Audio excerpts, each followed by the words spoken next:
maging masaya tayo. Araw-araw ligaya. Yeah. Mano-mano. Binubad niya naman yung pangako niya eh. 2 weeks. Halos araw-araw magkakasama kami. Pero for some reason, kung kailan mag-isa siya sa akin sa kwarto, doon pa siya tinatake. Talagang ayaw niya siguro magpakita sa atin ng gano'n, na nahihirapan siya. At mas, anong na yung pamilya niya, na makita siya gano'n, kasi lalo na sila masasaktan. Kaya siya na mismo yung gumawa ng paraan siguro. Knowing Voltaire, gano'n siya eh.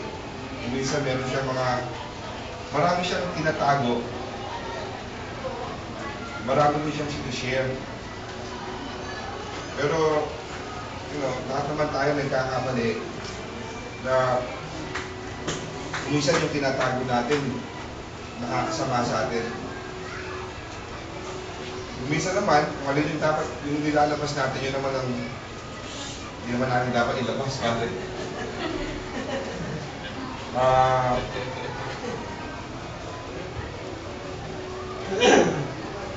Pare,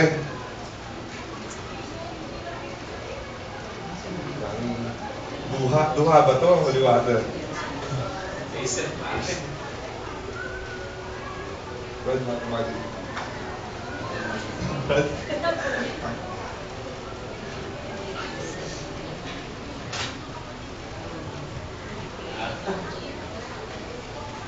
Tama si Jay, hindi kami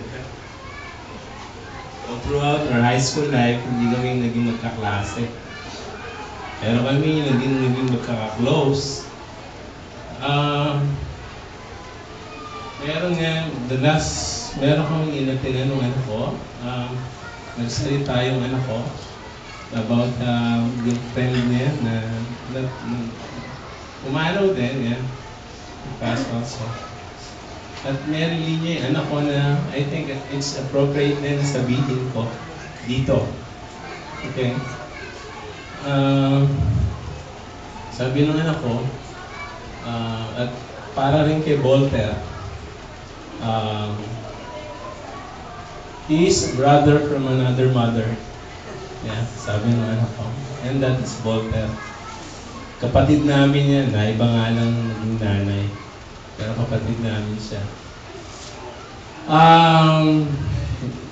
Isang kay Voltaire talagang insist niya pag meron siyang gustong malaman sa'yo. Pero hindi niya matiktik. Tumigil siya nung sinabi ko sa kanya, pare, huwag mo na akong tanungin. Sarili ko nga, pinaglilihiman ko eh. Sasabihin ko ba sa'yo? So, tigil siya nung sinabi ko yan. But anyway, marami. Talagang nagulat lang kami. Masyadong maaga. Pero I think ito talaga yung way niya. Sakit niya lang. So until now, si Iping, si Matet, si Elise,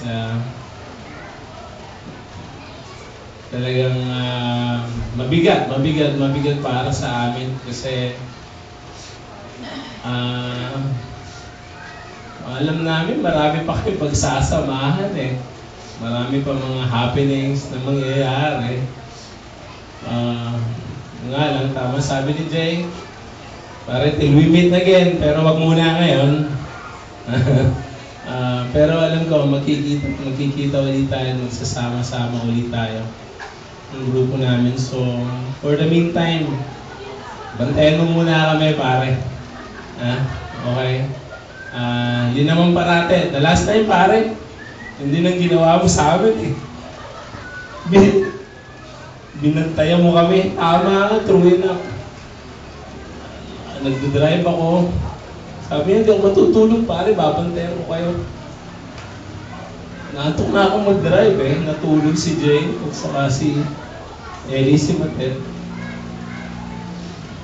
Siya, kahit anong medyo nadami nung inom niya, pero siya hindi. Sabi niya, pare hindi. Babantayan kita habang nag-drive ka. Siya nagpapaalala sa akin, parang napipikit ka. Sabi niya ganun sa akin. Oh. Yeah, talagang, I think, yung huli namin pagsasama-sama ditong sa Baguio, I think, until now, nasa alaala ko pa rin eh. Pag pumipigit ako, halos ilang araw na lang ako ng tulog, pero pag naalala ko yung labas namin, napakasaya. Walang humpay na saya. Kung may lalampas pang salita doon, siguro yun yung nangyari sa amin. Actually, yun nga. Tama sabi ni Jay. Siya yung sumundo kay Jay, siya sumundo kay Matet. Hanggang sa nung bumiyahe si Jay, pagbalik ulit, galing ball, siya ulit sumundo. Para ngayon. Basta na ulit sundo niya pa. Ang bihira, ba't yun na namin ngayon iaahatid? Pero, tama yung sabi ni Jay, pare, mahal na mahal ka namin. Mahirap kasi, alas 2 taon higit. Maga hanggang hapon kasama ko to eh. Actually, mas nauna ko minsan kausap ko kaysa sa asawa ko eh. Hanggang sa pagtulog minsan din. Siguro, matagal siguro bago makapag-adjust ulit at matanggap ulit. Talagang iniwan na tayo, pero sabi nga pare, alam ko, para sa amin, sa puso namin, hindi ka mawawala. Pang, Butch, Volter, Sir Volter, Tochi Kids, maraming alias to eh. Boy Kumpiyansa, Boteng, pero iisa lang siya. Maraming tawag sa kanya, pero isang karakter na mamimiss natin. Si Volter. Love you pa rin. Thank you.